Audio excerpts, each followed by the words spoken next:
Olá, muito boa noite. Estamos começando mais um Resumo do Dia, o seu jornal da noite da Causa Operária TV. Nosso programa de número 751, que hoje destaca as declarações, uma das últimas declarações do presidente, dizendo que são os militares que decidem como o povo vai viver, ou, obviamente, morrer, né? Se referindo aí, fazendo propaganda, nós vamos falar disso, lá no interior do país, no Amazonas, dizendo que ameaçando com os militares intervirem nos estados e municípios contra decisões que levem a uma paralisação das atividades. Isso no momento que o país está entrando aí, nesse momento já praticamente com certeza, na terceira onda, né, e que muitos aqui nós vamos falar no programa, anunciam que pode ser a mais letal de todas e levar o país a mais de 1 milhão de mortos. Bom, nós vamos destacar no programa de hoje também o Rio passando de 50 mil mortos e com a segunda maior taxa de letalidade do mundo. Se o Rio fosse um país, seria o país com a segunda maior taxa de mortes por milhão de habitantes. Mas no meio disso tudo, o secretário de Tesouro diz que é prematuro falar em terceira onda, né? Será que ele entende de saúde para fazer essas e outras afirmações? Bom, quem também parece que está comemorando a situação é o Paulo Guedes, que disse que está confiante na aprovação da reforma tributária. Então você pode ir preparando aí, ou para lutar, ou para meter ainda mais a mão no seu bolso, meterem a mão no seu bolso, e você ser roubado e pagar ainda mais impostos. Bom, tem esses e outros destaques internacionais. O plano Biden, que vai elevar o patamar de gastos do governo federal dos Estados Unidos a um nível mais alto desde a Segunda Guerra, e você já sabe também quem vai pagar a conta, né? O terceiro mundo, os países pobres, países de todo mundo, são possivelmente aí o alvo, né, da ofensiva norte-americana para sustentar aí o parasitismo dos grandes capitalistas. Bom, e nós vamos falar, obviamente, com certeza, né, dos preparativos para o ato em todo o país, dos atos, dezenas e dezenas de atos, do dia 29, por vacina, auxílio emergencial e fora Bolsonaro. Bom, para comentar estes e outros temas, hoje comigo, numa noite fria, aqui e no interior de São Paulo, está a companheira Andréia Truz. Boa noite, Andréia. Boa noite, Toninho. Boa noite a todas e a todos. Pois é, é uma quinta-feira relativamente fria, né? Pensando aqui em tu. Então, vamos comentar, né? Mais um dia, né, Toninho? Mais um dia de pesadelo. Mas a gente chega lá, a gente vai sair dessa. Bom, para começar essa nossa noite, não de uma maneira triste, mas de uma maneira que tem a ver com choro, né? O samba chora, a Mangueira chora, porque em Mangueira, quando morre um poeta, todos choram, diz a música, né? O versos do Cartola. E hoje morreu um grande poeta, um grande cantor da Mangueira, Nelson Sargento, né? Morreu de Covid aos 96 anos. Ele que era o presidente de honra da Estação Primeira de Mangueira, um artista talentoso, né, autor de muitas músicas de sucesso e muitos versos, uma pessoa humilde, que trabalhava mesmo como pintor, né, mas que também aprendeu ao longo da vida a pintar quadros, né, a fazer arte, né, e a principal arte que ele fez, obviamente, foram seus versos de músicas, de muitas músicas inesquecíveis, ao longo aí de mais de 70 anos de carreira, de dedicação ao samba da Mangueira, do qual ele era presidente de honra, né? Ele morreu, apesar de ter se vacinado com as 2 doses da vacina contra a Covid, ele acabou, há uma semana atrás, aí foi testado positivo, né? E acabou indo parar aí no hospital, no Instituto do Coração, no Rio de Janeiro, aonde não resistiu à doença, já bastante debilitado, né? Você vê aí imagens do passado dele aí ao lado do Jair Rodrigues, né? Da Dona Ivone Lara, né? Já várias décadas atrás, ainda por isso a foto em preto e branco, né? Ele que era muitíssimo respeitado no mundo do samba, era um dos grandes mitos, ícones do mundo do samba ainda vivos, né? Da velha guarda da Mangueira, mas respeitado aí por todas as escolas, por todos os setores aí amantes do samba, pela sua dedicação à Mangueira, mas também pelos muito bonitos versos que ele produziu ao longo da sua vida de compositor. Ele que era também tinha um defeito, era torcedor do Vasco da Gama, né? Mas um homem do povo, um homem que gostava de samba, que gostava de futebol e que compôs aí ao lado de grandes nomes do samba, como Paulinho da Viola, Jair do Cavaco, teve como parceiros o próprio Cartola, Carlos Cachaça, né, entre outros, né? E aos 55 anos, só em 1979, é que ele gravou o seu primeiro disco, o disco solo, né? Mas foi uma vida de bastante sucesso, né?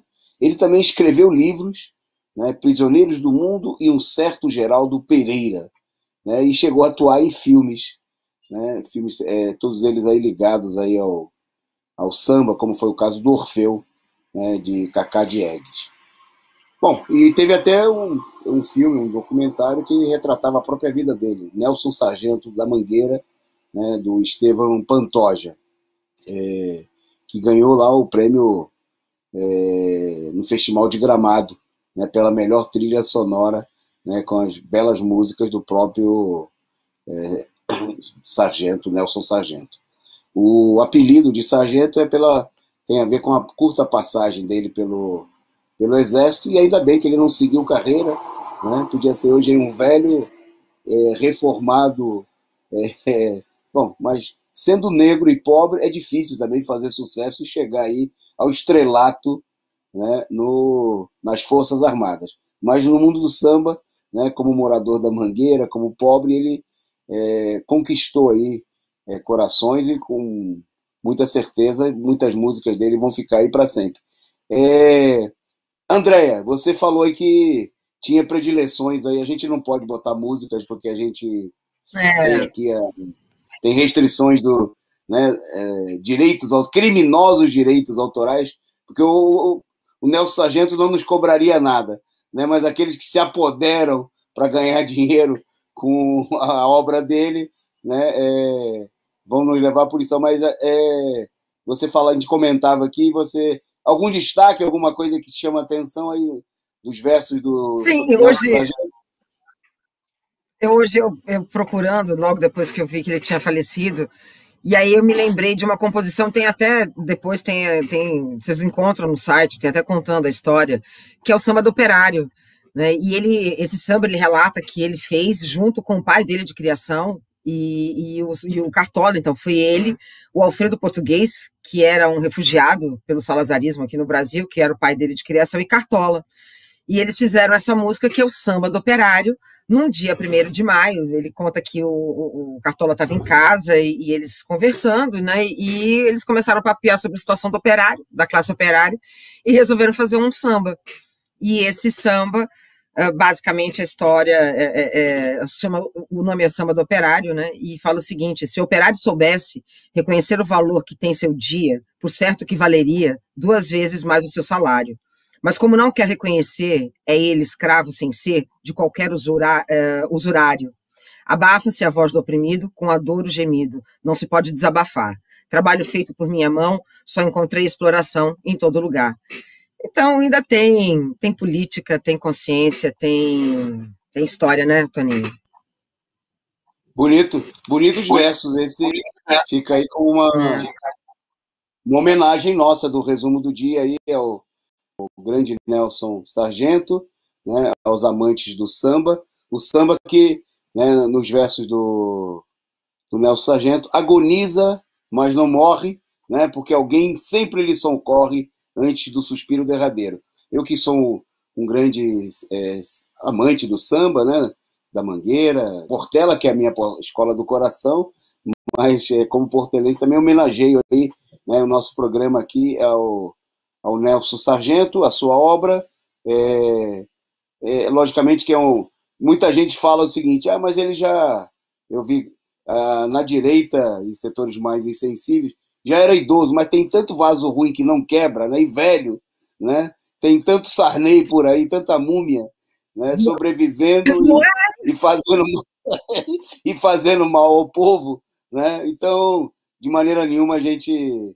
Ele que, inclusive, no ano passado participou de manifestação em defesa do samba, né? Porque ele era um amante dessa ideia de que tinha muita clareza, né, de que o samba foi duramente atacado e continua sendo, né? Na medida em que, obviamente, os setores capitalistas procuram explorar comercialmente os artistas, o próprio samba, pervertê-lo, mas de maneira nenhuma. Tem gente, inclusive, da direita vibrando, né? A gente viu isso aí no ano passado, você tinha lá o próprio prefeito do Rio, né? Com a ideia de que você não tenha carnaval, né? Que você não tenha, o que é obviamente um sofrimento, né, para o povo e para quem é do povo pobre, humilde, que tem tão poucas oportunidades, né, de lazer, de entretenimento, de alegria, a vida dura do pobre trabalhador, né, obviamente que isso aí é mais um sofrimento. Bom, vamos em frente, né, saudações aí à memória do grande Nelson Sargento, e se você não ouviu aí o Samba do Operário, que a nossa Andréia trouxe aí à tona, não perca a oportunidade, depois do programa você vai lá, né, e tomando aquele seu café ou vinho para lembrar aí do Nelson Sargento, vale a pena ouvir esse samba do Nelson Sargento e do Cartola. Bom, vamos em frente, não sem antes a gente saudar aqui aos nossos amigos que estão conosco aí nesse começo de transmissão, né, e pedir a todos vocês que compartilhem aí, adoidado, o link do nosso programa, do resumo do dia aqui da Causa Operária TV. Né? Então, mandar aí o boa noite para o Carlos Adustos. Opa, aqui correu aqui. Boa noite aí para o Carlos Adusto, boa noite. Opa, eu estou aqui com dificuldade de correr a minha tela. Vou ter que pedir socorro aqui aos universitários. Boa noite também para o Lucas Ramos, boa noite para a Ana Matos, para o Felipe Rosendo, para o Ao Vivo, a Bia Simonazzi, saudando aí, buenas, dia 29 de maio, estamos aí, está chegando. Boa noite ao Rude Pride, né? Boa noite aí o Bentílio, Bentílio lá de Brasília, com certeza aí fazendo aí os preparativos, ele dizendo aí neste sábado estaremos no ato lá e no curso, tem curso nesse final de semana lá, da escola marxista, muito bom. Boa noite aí para Silvia Mio, né, para todos vocês que estão chegando por aqui. Bom, pedindo a vocês que compartilhem, né, e destacando, já está em destaque aqui no nosso canal, pedindo a você que, se você ainda não se inscreveu no canal do Resumo do Dia, né, aqui na rede Causa Operária TV, acesse o link, está aqui logo no alto, aqui no canal do YouTube, logo no alto aí, no cantinho, no chat, né, do bate-papo, está lá em cima, é só você clicar e você vai lá e se inscreve, não paga nada e ajuda aí a reforçar a nossa audiência, né, para a gente aqui é muito importante. A nossa meta essa semana, nós estamos aí na primeira semana, né, segunda semana de lançamento das inscrições por canal, e chegar aos 200 inscritos. Nós já passamos aí a marca dos 150. Então, se você ainda não se inscreveu, se inscreva no canal. Bom, você pode se tornar membro aqui da rede da Causa Operária TV, né, e contribuir com a gente regularmente, como faz todo mundo que está aqui com o nomezinho em verde, né, como Carlos Augustos, e Ana Matos, e Felipe Rosendo e tantos outros. Né? E também, ao longo do programa, você pode fazer como acabou de fazer agora o companheiro Carlos Augusto, mandar aí o seu superchat, seu sticker, a sua figurinha simpática, né? E aí, para o Carlos, que já mandou contribuindo com a gente, o nosso brinde, aí, o nosso boa noite, muito obrigado, né, pela contribuição. O Wilson dos Santos, destacando aqui, 29 é a rua e luta, é rua e luta, tá aí, muito bem. Vamos lá, então, né? Então, curta aí, contribua, mande aí a sua mensagem, o seu superchat para a gente destacar aqui, e nós vamos seguindo aqui na nossa pauta. Vou passar agora para a Andréia, porque teve decisão hoje no plenário virtual, lá no julgamento virtual no STF, sobre delação premiada. E aí a Andréia vai contar para vocês, era contra o Lula, valeu? Ou não era contra o Lula, então não valeu, Andréia? Olha, Toninho, vamos dizer que quando a coisa é com o Lula, tudo é diferente, né? Por exemplo, nesse julgamento, mesmo citado pela delação, né, do Sérgio Cabral, o ministro Dias Toffoli votou. Então, né, olha como que são as coisas, né? Mas, enfim, votou para quê? Para anular a colaboração premiada do ex-governador do Rio, né, com a Polícia Federal. O placar acabou, né, do julgamento terminou entre 7-4, para tornar o acordo sem efeito. Então, Toninho, com certeza a situação não funciona quando é para usar, né, a justiça para atacar um presidente. Agora, das duas, uma. Ou eles estão tentando limpar a barra deles, né, Toninho, e tentar até, sei lá, né, ter ali algum peso, né, enquanto instituição. Eu estou falando não só a STF, mas acho que a justiça como um todo, e esse golpe, né, está escancarada a presença do judiciário, né, em todos os, né, todos os caminhos levam, né, o judiciário. Então não é à toa que agora eles, né, tentam reverter o abismo, né? A situação é essa, é o abismo.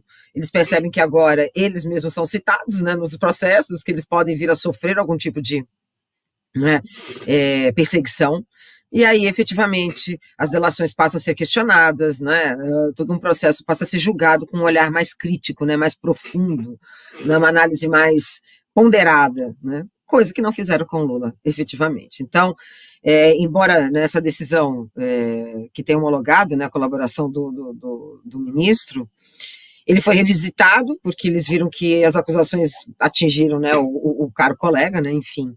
E Toffoli não declarou o impedido do julgamento. E aí foram os 11 ministros que se manifestaram, eles votaram. A gente tem que lembrar que entre as acusações, né, que no caso, o Cabral ele afirmou que o Toffoli tinha recebido uma propina que era em torno de 4 milhões, né, em troca de decisões judiciais entre 2014 e 2016. É isso, Toninho. Né, diria a minha avó que quem, né, como que é aquele ditado, né, quem come com os porcos, né? Eu esqueci agora, mas enfim, é mais ou menos assim.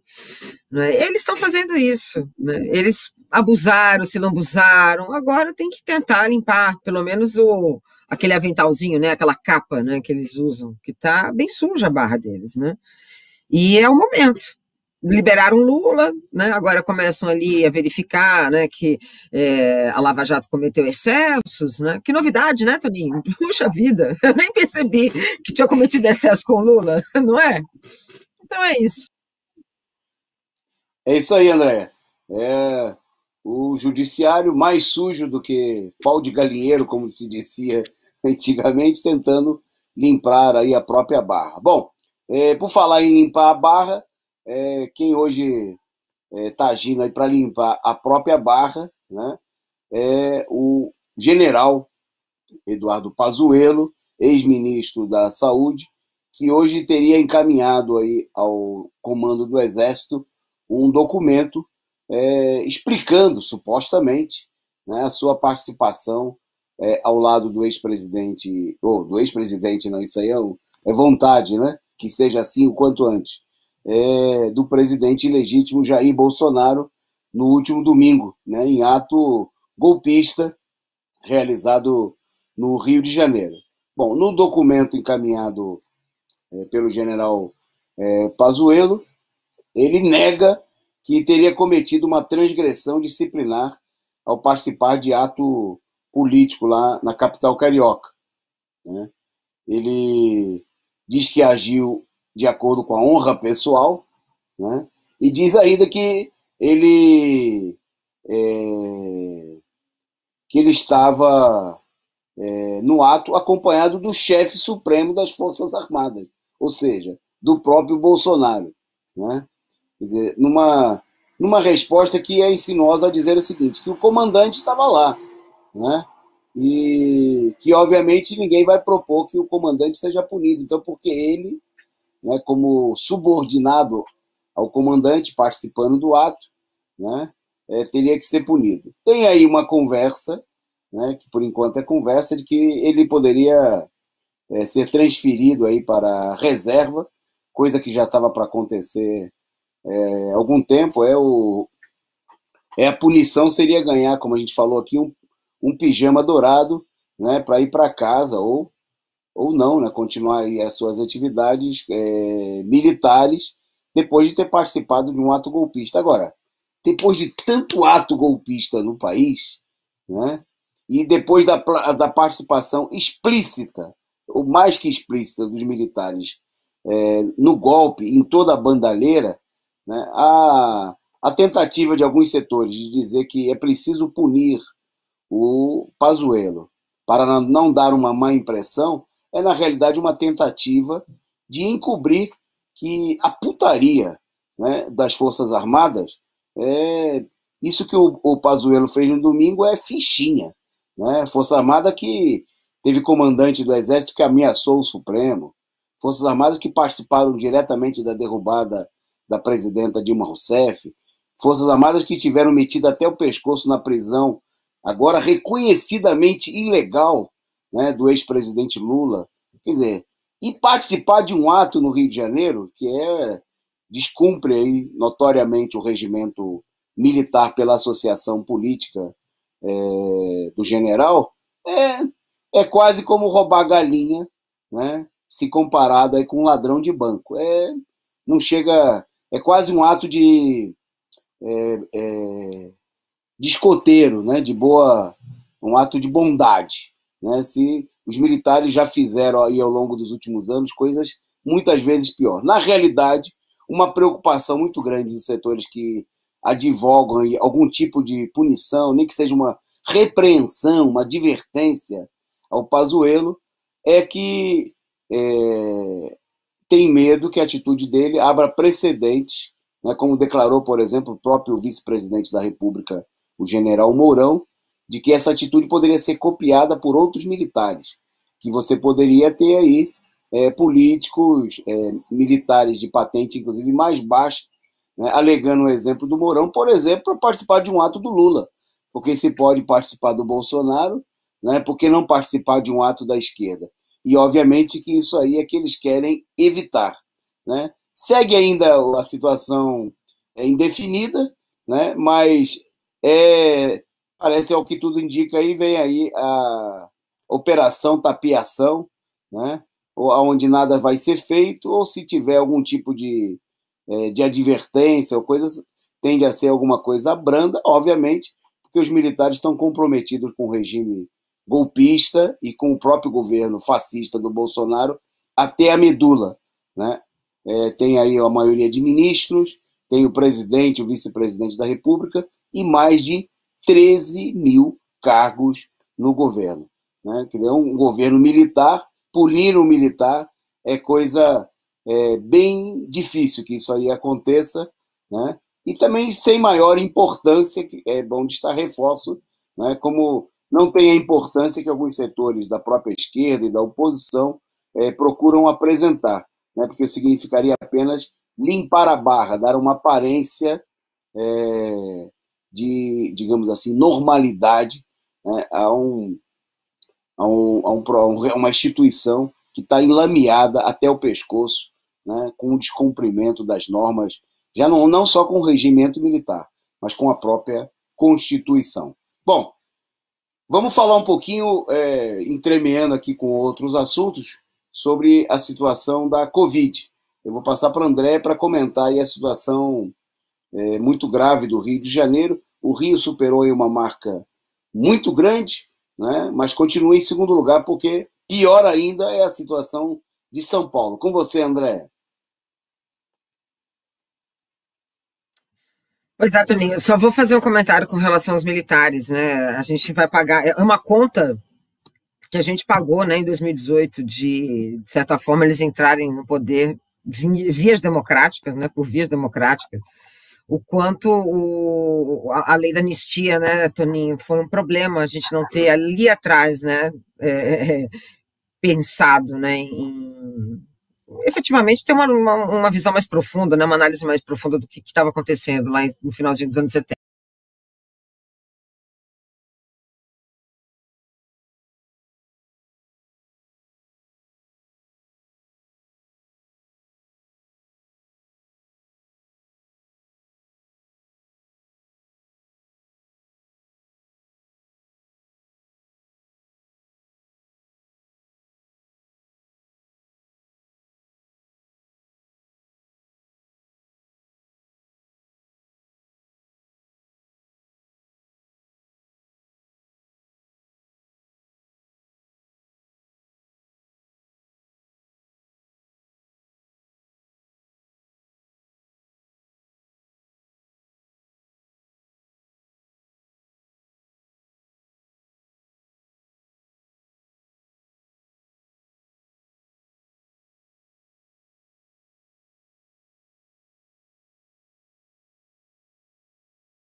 Seguindo em frente aqui na nossa pauta, né, destacando agora, né, a companheira Andréia daqui a pouquinho volta com a gente aí, ela também, a gente teve que reconectar todos os nossos equipamentos aqui.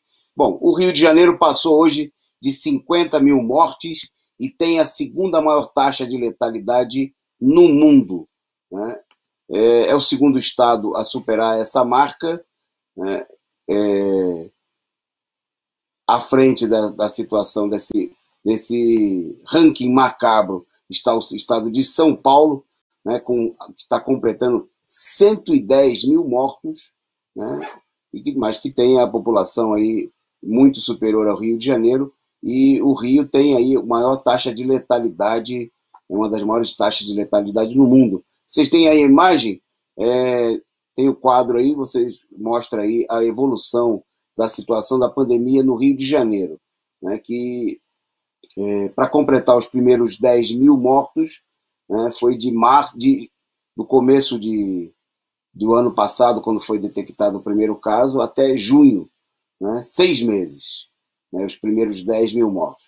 Bom, e aí tem o processo de evolução e vocês vejam que os últimos 10 mil óbitos anunciados entre abril e um pouco mais de um mês, praticamente um mês, entre 14 de abril e 27 de maio, né? E no momento que a situação vai de novo, como em vários casos do país, para uma superlotação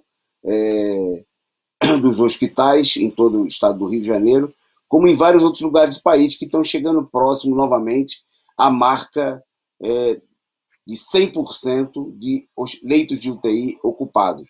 Bom, em São Paulo, né, que está chegando aí aos 110 mil mortos, a gente tem a situação de que 500 mil de pessoas não apareceram, não teriam aparecido, segundo dados divulgados pelo governo do estado de São Paulo, para tomar a segunda dose, né, contra o novo coronavírus.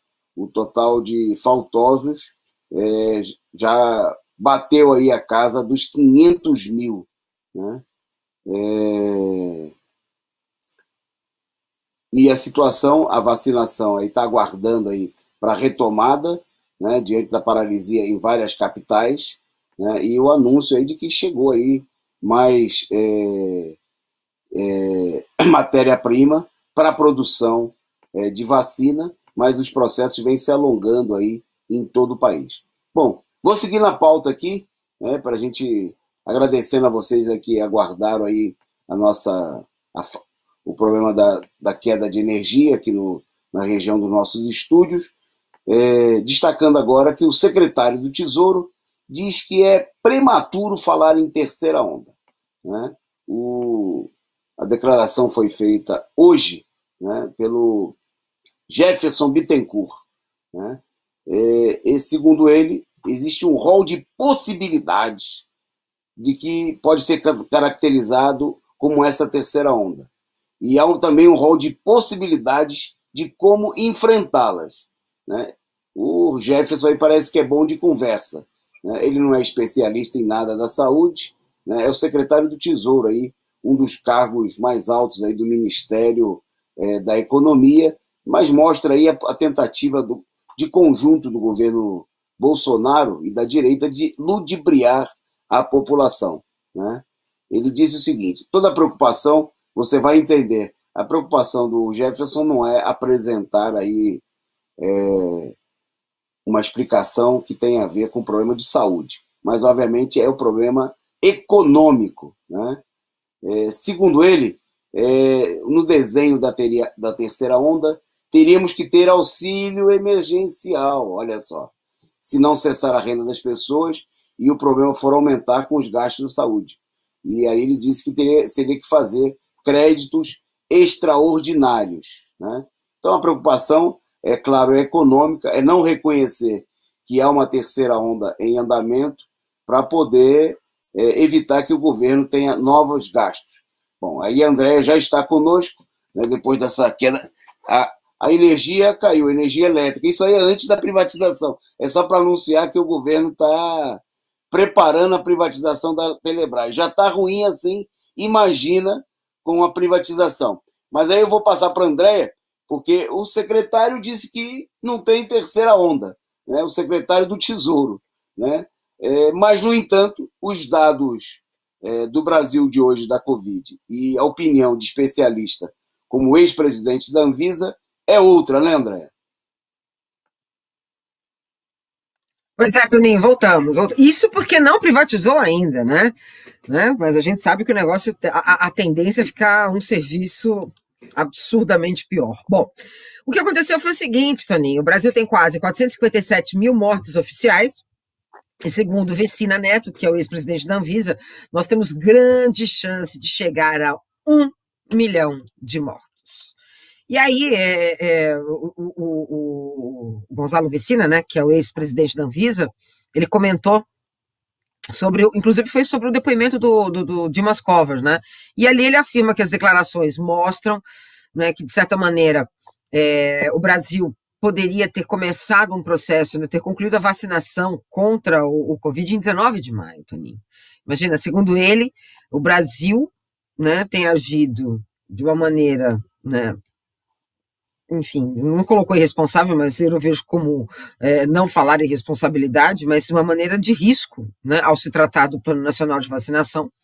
E ele registra a possibilidade de ter 1 milhão de mortes causadas por essa doença. Lembrando que hoje na CPI eles comentaram que por volta de 250 mil mortes poderia ter sido evitada caso não tivesse tido uma forma tão irresponsável, né, de tratar as vacinações, a própria vacinação desde o ano passado, né, Toninho? E aí ele fala o seguinte: que daqui até o final do ano, né, o Vecina, ele fala que o risco de duplicar o número de mortes é muito grande. Temos chance de chegar a 1 milhão de mortes se não fizermos o quê? O lockdown, distanciamento social, se não tiver máscara, se não tiver um governo que tenha, né, uma política econômica que, né, favoreça um lockdown responsável. Portanto, Toninho, a gente continua caminhando para o abismo, né? É responsabilidade do Programa Nacional de Vacinação, então ele responsabiliza, inclusive, né, o programa e o Ministério da Saúde. Ele falou que, né, comentando a fala, né, do próprio Dimas Covas, né, ele falou que desde julho eles sabiam da oferta de vacina, falou que não teve, né, e o presidente é que teve essa responsabilidade de não comprarem, né, de certa maneira, até atrapalhar, né, Toninho, o processo, né, da compra da vacinação. E é isso, né, Toninho? Nós temos aí um número muito absurdo, um número. E esse número, né, Toninho? A gente está pautando de uma perspectiva de um número que não tem testagem, que está subnotificado. Então, esse 1 milhão pode ser muito maior. É isso que a gente tem para hoje. Com certeza.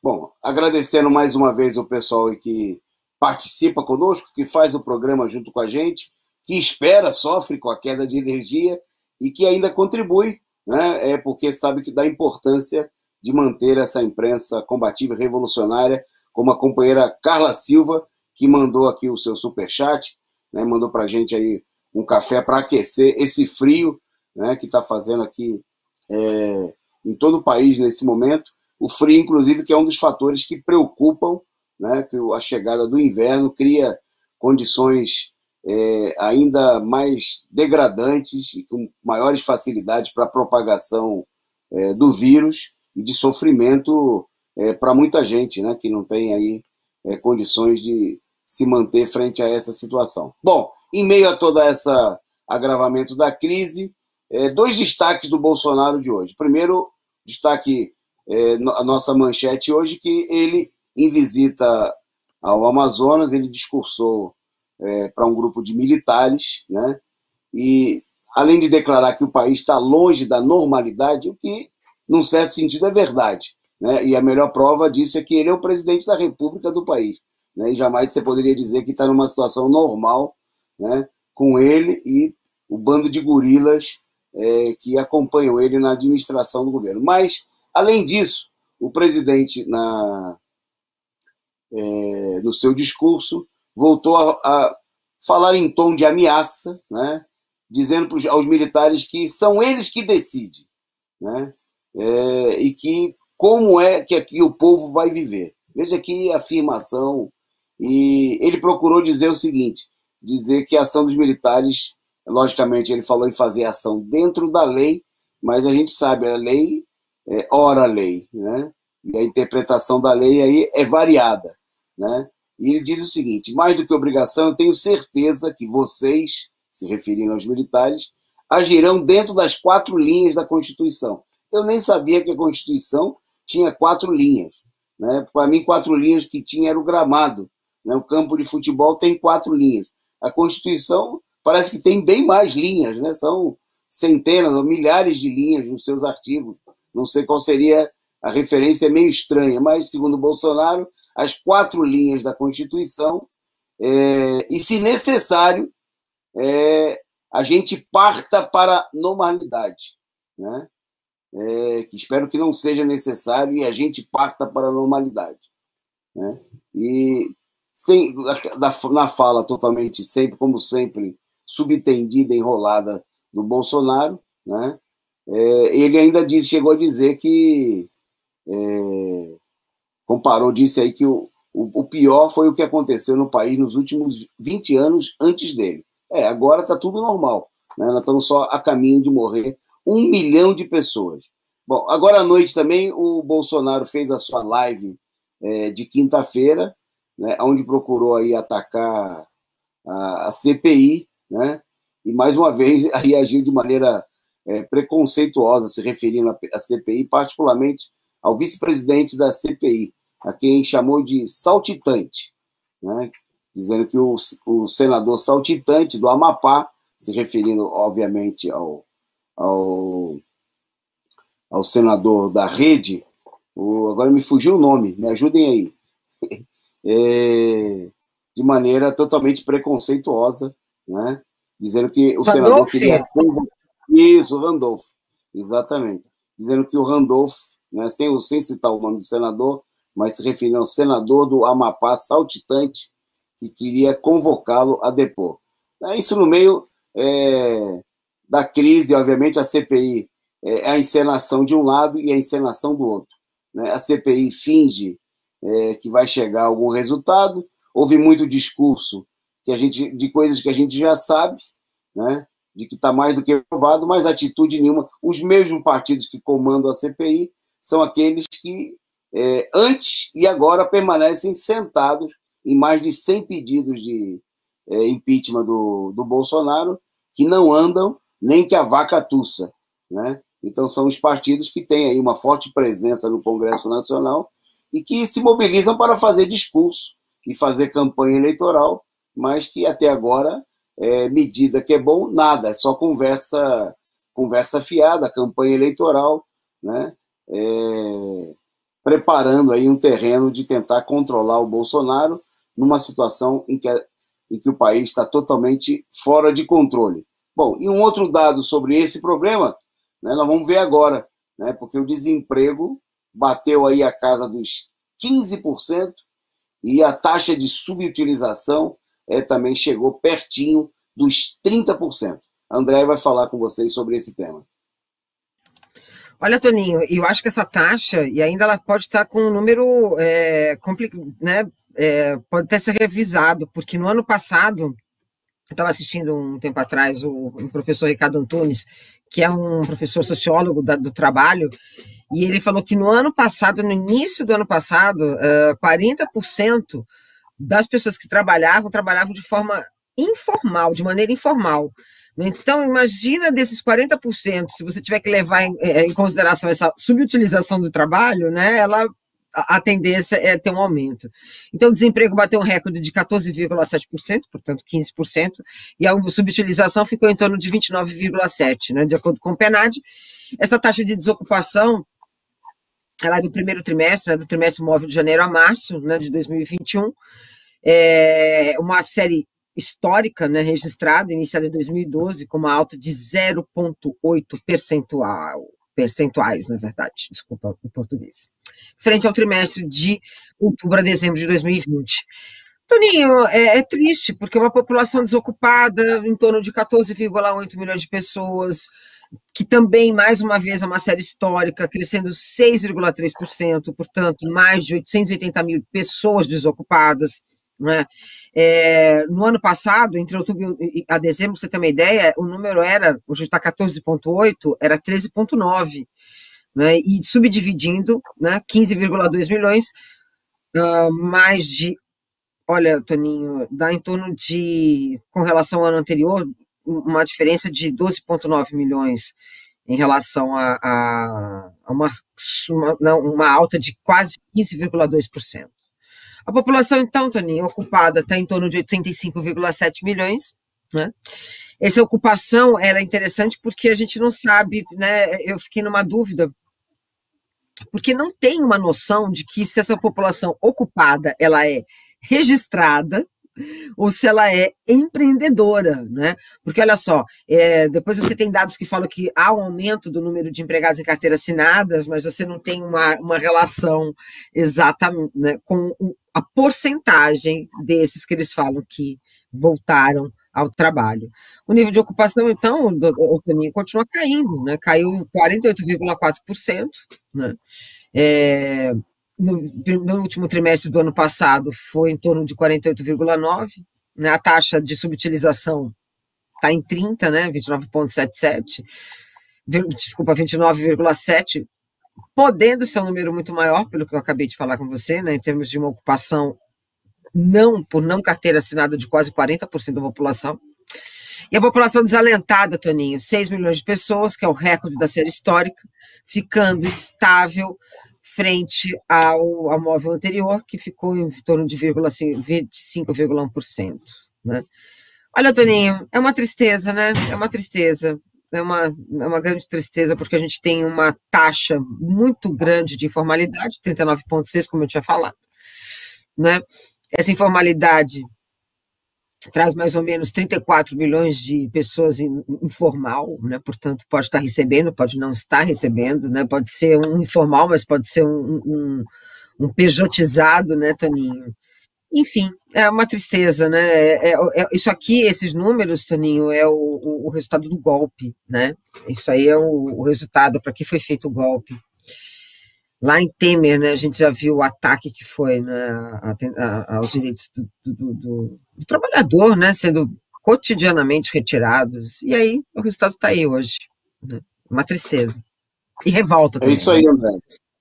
É isso aí. E a situação pode, né, ficar ainda pior, não só pelo que nós estamos vendo aí da situação devastadora da pandemia, que a gente está ingressando aí reconhecidamente na terceira onda, né? Mas também por aquilo que prepara o governo e toda a direita para fazer frente a essa situação, né? O ministro da Economia, o Paulo Guedes, diz que está confiante na aprovação na reforma tributária na Câmara, no Congresso Nacional, né? Segundo ele disse que está em conversas aí com líderes da Câmara e de Senado, e ele classificou essas conversas como sendo muito boas, né?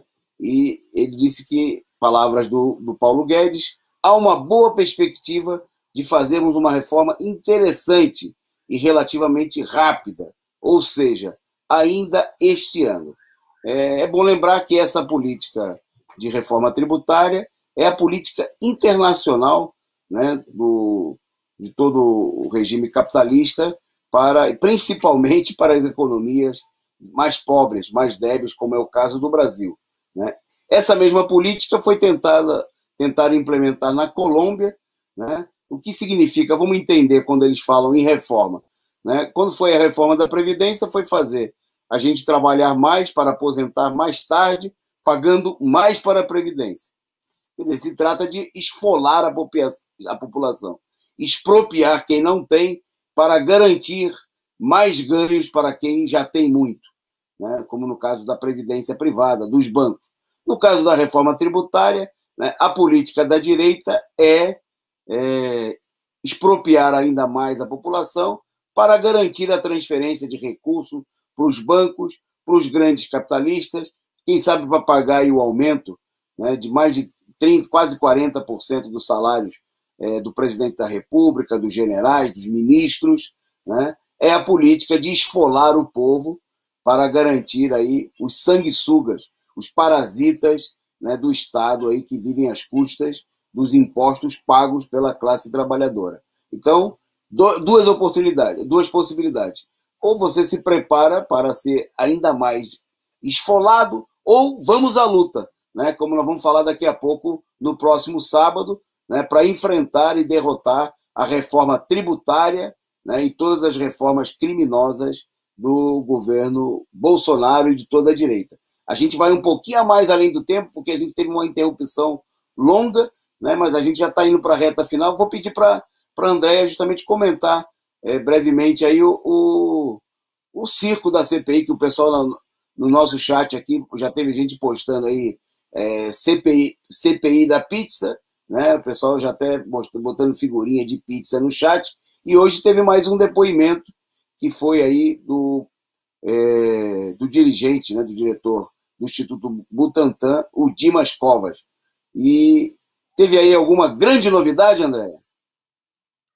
Olha, Toninho, assim, o que houve foi uma movimentação diferente na CPI.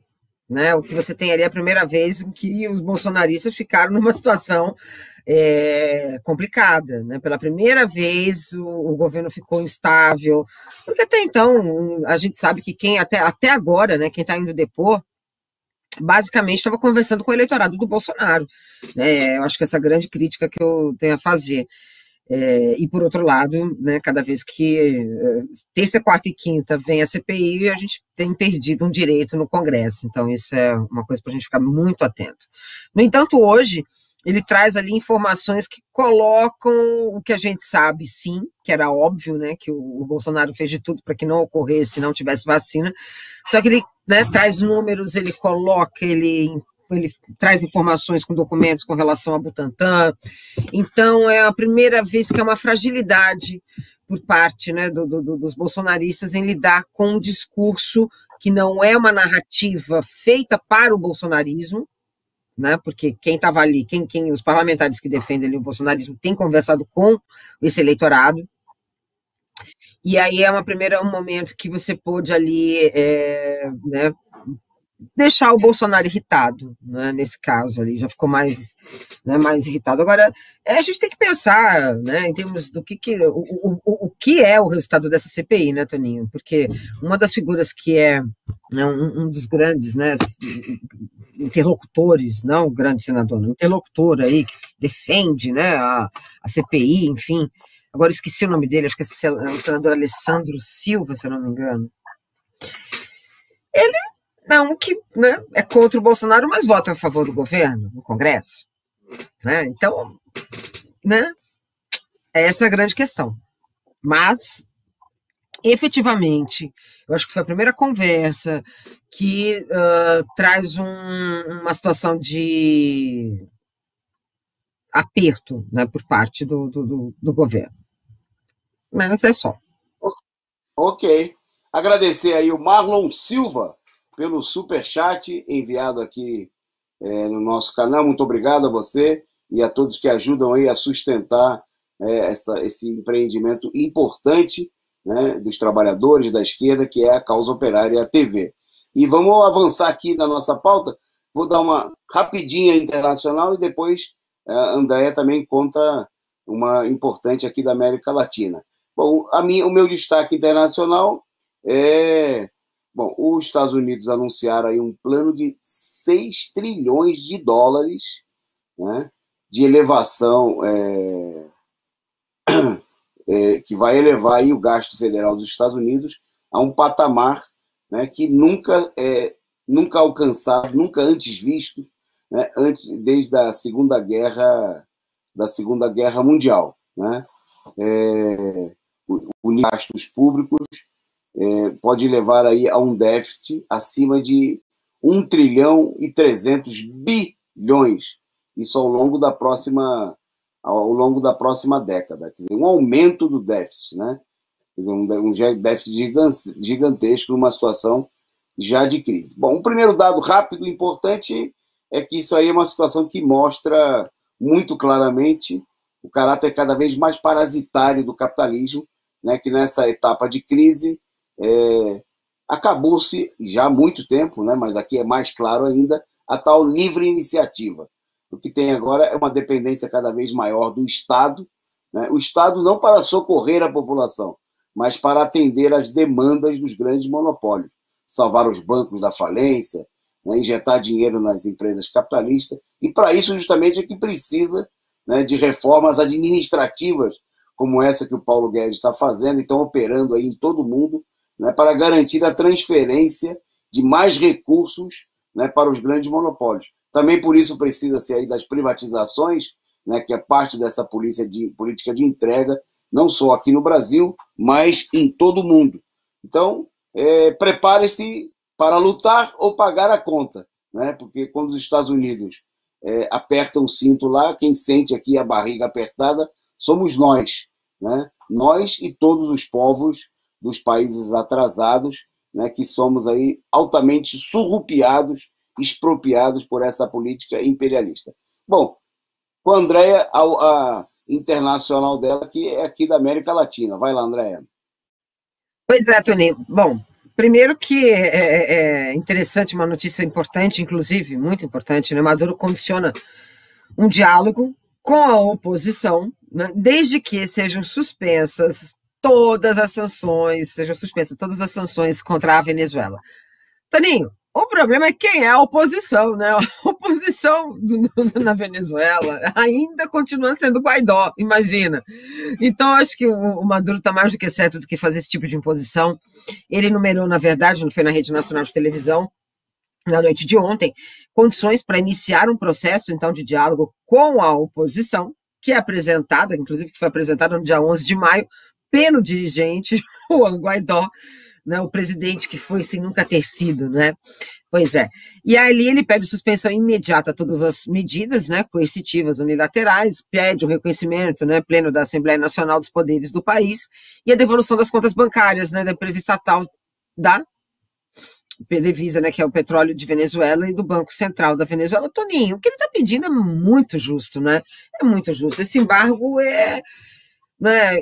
Puxa vida, por que que eles não vão lá pedir algum tipo de embargo na Arábia Saudita, não é? Por que que os Estados Unidos não vai atrás, né, dos seus ditadores amigos, não é?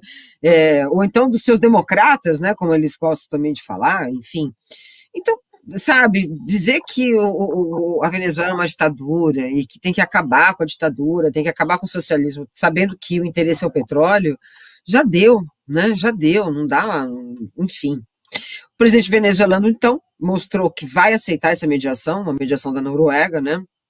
Encontros de trabalhos, enfim, encontros com adversários políticos, querem negociar, ele põe esses 3 pontos, né, que é né, um ponto até de soberania, né, com relação ao Estado, e aí ele fez de uma maneira, né, interessante, ele prometeu, né, caso na derrota nas eleições de 2024, que ele entregaria o poder, enfim. Toninho, o que eu acho que é muito justo nesse caso é ter esse direito, não é, a, a, a esse processo eleitoral, né, Toninho, que está aí, que venceu, né, o Guaidó, ele se quer dizer, autoproclamaram, ele se autoproclamou com o carimbo dos Estados Unidos, né, e aí né, e essa América Latina que fica completamente dominada, né, pelos interesses dos Estados Unidos. Enfim, Maduro está mais do que certo. Boa notícia. Ok. Agradecer aqui ao superchat a nossa amiga, nossa companheira, a Maria Ângela Biduch, que chegou por aqui dizendo o seguinte, que ela chegou agora há pouco da estação de trem da CPTM Osasco, onde o Comitê de Luta contra o Golpe de Butantã, mais uma vez, fez panfletagem chamando os trabalhadores para o dia 29 de maio, em São Paulo, no ato no MASP, que acontece às 16 horas. Pois bem, nós vamos terminar aqui o programa, mas nosso último ponto é justamente falar aí das mobilizações, né, que estão se organizando. Tem atividades aí por todo o país convocando o ato. Tem mais de 90 atos convocados pelo país afora, né, nas capitais. Pode mostrar aí rapidamente as imagens para a gente, produção? Tem aí alguns cartazes, né?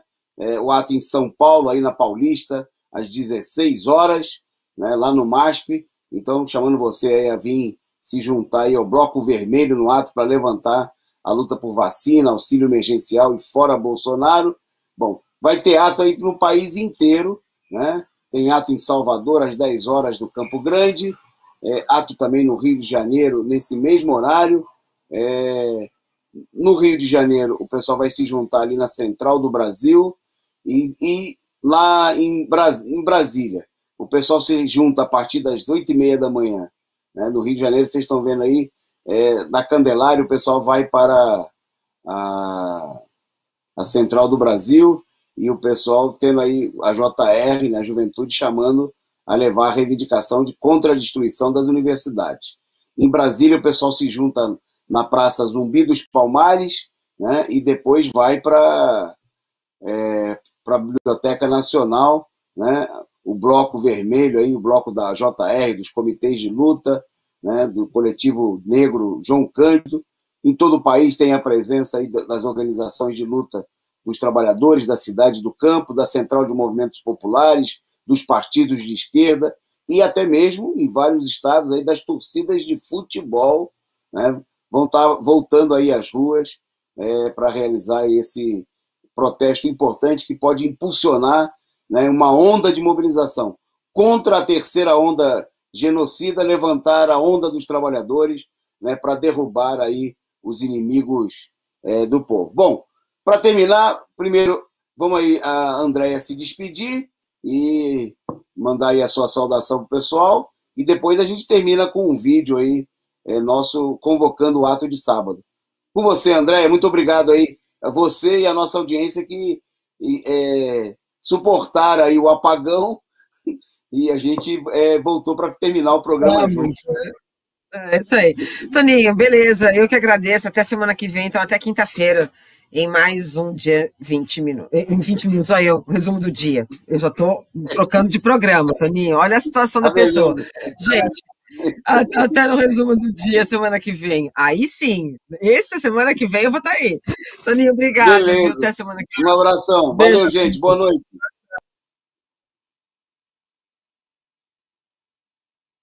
Pode soltar, produção. Um abraço e muito obrigado a todos. De Falou, Bolsonaro e dos Toninho. demais Beijo. governos direitistas Beijão. pelo país Tchau. afora. É necessário tomar o dia 29 como um ponto de partida.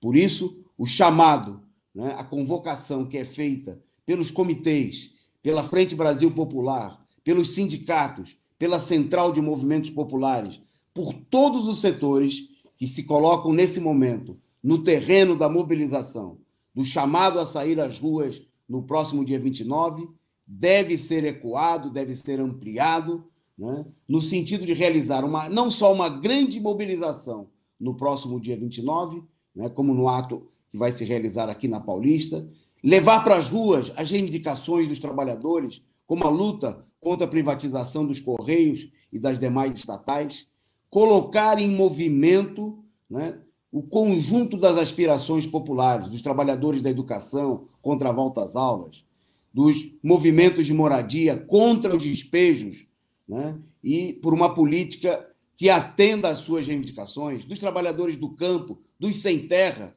contra a política criminosa do latifúndio e da direita, dos povos, de toda a população pobre, negra, totalmente atacada pela política criminosa, genocida da direita e das suas polícias que agem contra o povo. Vamos fazer do dia 29 um grande momento de luta, mas mais do que isso, um ponto para alavancar uma mobilização nacional contínua, né, que rompa de vez com a barreira do fique em casa e aponte o único caminho capaz de derrotar a direita, derrotar Bolsonaro e todos os governos golpistas, o caminho das ruas. Vamos superar a preocupação daqueles que ainda dizem que não é possível realizar grandes atos de protesto. É possível sim, e mais do que isso, é necessário. Porque se a pandemia apresenta riscos e perigos, a política criminosa de Bolsonaro e de toda a direita é mais perigosa e precisa ser enfrentada. Somos nós ou eles. Ou o movimento se levanta e derrota a ofensiva da direita, ou o país vai ultrapassar com larga margem, infelizmente, a marca de mais de 1 milhão de pessoas mortas, dezenas e dezenas de milhões de famintos e desempregados. As ruas, pelas reivindicações, por vacina para todos, com a quebra da patente, por auxílio emergencial de verdade, que teria que ser de pelo menos um salário mínimo, por fora Bolsonaro e todos os golpistas. Nos vemos nas ruas no próximo dia 29 e vamos lá organizar a retomada de uma grande mobilização que leve à vitória dos explorados diante da crise. Um abraço e até o próximo programa.